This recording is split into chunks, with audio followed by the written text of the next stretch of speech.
Hi, it's me again with Corel tips and tricks. Somebody sent me, they sent me this whole file, a picture in a couple of different ways they're trying to do this. And he did state he doesn't need he just needs colors. So I'm going to attempt to try to do it a different way. And I'm going to draw a 1 inch, no, excuse me, a ½ inch. Well, let's make it a 1 inch square. And then I'm going to set my duplicate distance on 1 inch.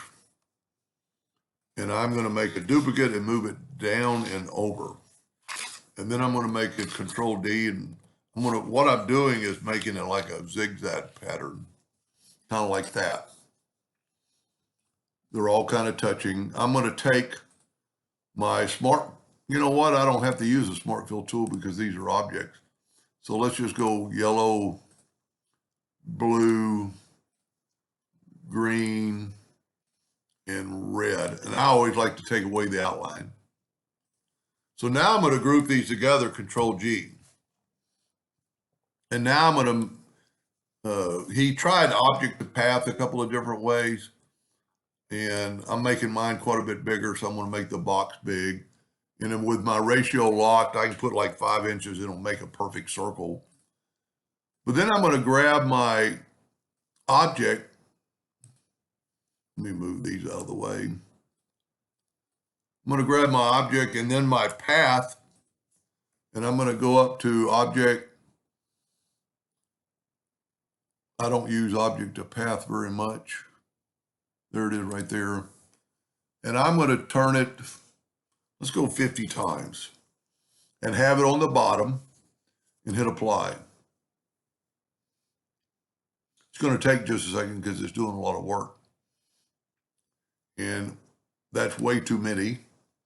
So let's do 35. You never really know till you do it because these are smaller squares.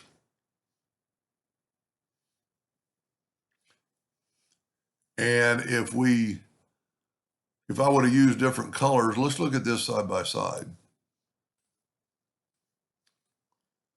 The greens, well, I use red. That's pretty close. You know what? I don't like those. Let me do the exact colors. That way maybe it'll compare better. And we'll actually tell you what, I'm going to bring this in so I know what the colors are. We're going to have to ungroup this. And we're actually going to make it look like the original. So I'm going to make green on the outside. I'm going to make red on this side. Then I'm going to make yellow here. And kind of hard to see what color it is.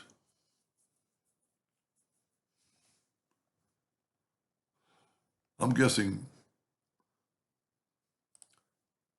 I don't know, maybe blue. Now we're going to use the interactive fill tool to do kind of exactly what they did. Well, see, I had that last one checked. So I'm going to back up and then click on the one I'm trying to do.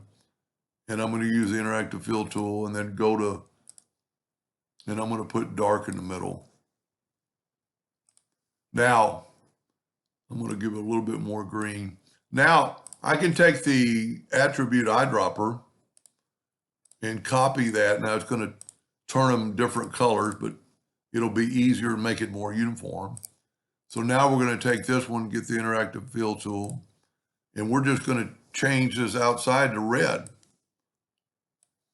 And then we're going to get this one, and we're going to change the outside to yellow. Then we're going to get this one. It looks like it's blue in the middle. So let's just do it. We can actually make it with blue.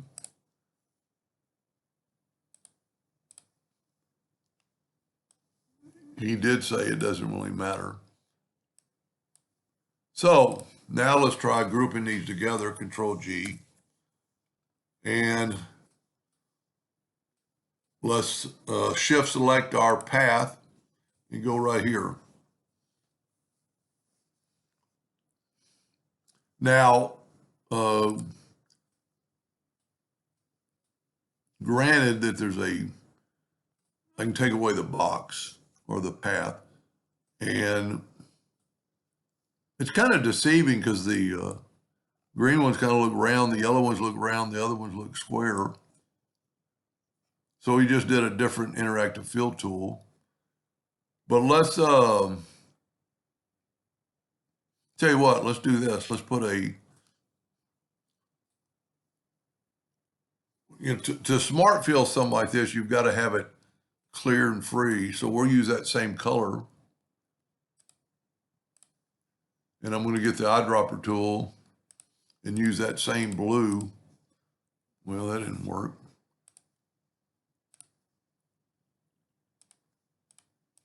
There we go. I'm going to hit P, put it in the center of the page. And because it's the last thing selected or last thing created, it'll always be on top. So let's go up to Object, Order, Back of Page. That's pretty close. They might have used more or less. See, I'm getting the same distortion when it turns this corner, and you can see they're not even staggered right, but that's how it is in his. So maybe that'll help him kind of, I could have, well, it doesn't matter if I count it or not because it's not the same. Anyway, I hope that helped them a little bit. I don't know what this is for. Anyway, thank you for watching and hope that helped.